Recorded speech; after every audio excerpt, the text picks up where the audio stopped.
storyteller for you in the first half of the evening. It is Kevin Gladish. Kevin, you're up.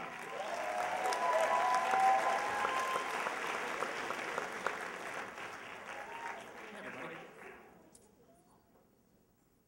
Hands down, my favorite animal in the zoo is the lemur. I love lemurs. I love their little cute raccoon-like faces, their long striped tails that they use to swing from branch to branch through the sky. I love them despite the fact that at the age of 13, I was attacked by 3 of them through the bars of a cage at African Safari Wildlife Park in Sandusky, Ohio. African Safari was a family summer tradition. Now, the first part of the park is sort of a drive-through mini Serengeti where you can actually feed animals from the window of your car with a plastic bucket full of pellet food that you can purchase at the entrance. Zebras, giraffes, water buffalo, you name it. The second part of the park is called Safari Junction, and it's sort of a walk-through disappointment, let's face it, after what you've just been through. Signs are posted at Safari Junction that pellet food is strictly forbidden.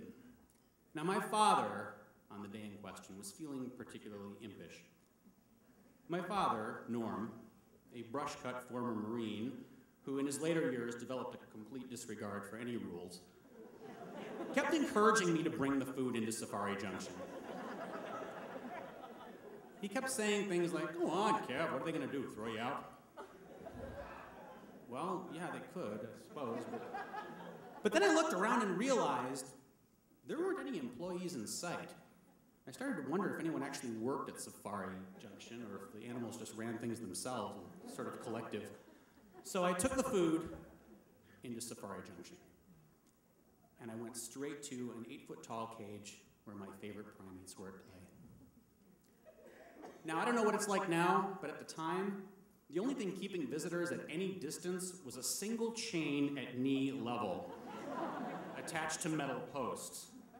My sister is getting really excited at this point, my little sister, 4 years younger. She's, Mom, is Kevin gonna feed the lemurs? My mother, no, he's not. Norm, he's not allowed, the sign said no. My father, come on, Kev. I'll keep a lookout. If I see anyone coming, I'll whistle. So I went in. The lemur closest to me was sitting on a 4-foot perch right by the edge of the cage. And as I put the bucket next to the cage, he looked at me. And tentatively at first, he grabbed the edge of the bucket through the cage, and with his other hand began scooping pellets into his happy little face. I was ecstatic. This is the closest I had ever been to one of these creatures. He was looking me in the eye, and I could swear at the time he was smiling. The other lemurs were not so happy. Once they realized what was going on, there was a mad scramble to get up to that perch, and the next thing I knew, there were 3 lemurs grabbing at the bucket and trying to get food, and 2 more lemurs at my feet at the ground level of the cage, screeching at an impossibly high pitch at me to get the food to them. I said, okay, you can all take turns. So I pulled the bucket away and kneeled down to feed the lemurs at my feet. It was at that point that the first punches were delivered to my head. Lemurs punch hard.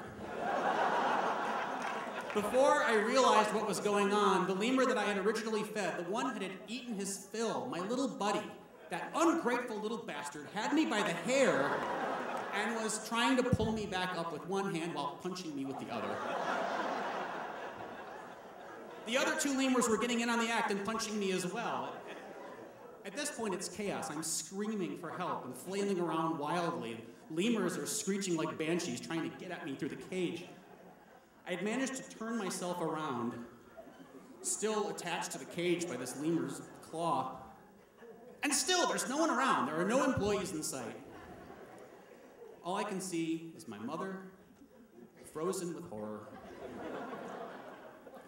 My little sister, laughing hysterically.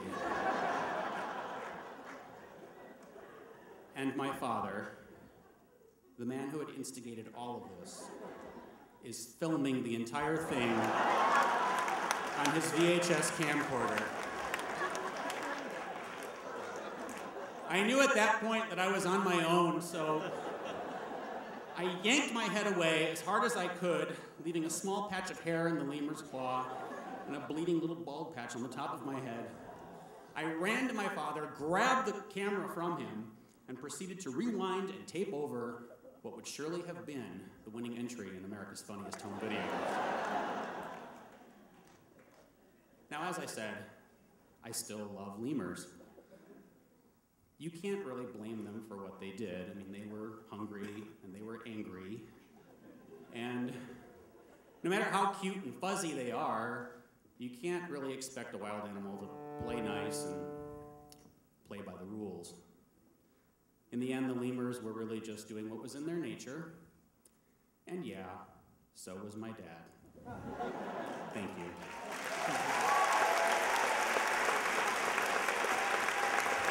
Kevin Gladish, ladies and gentlemen. Give it up for him.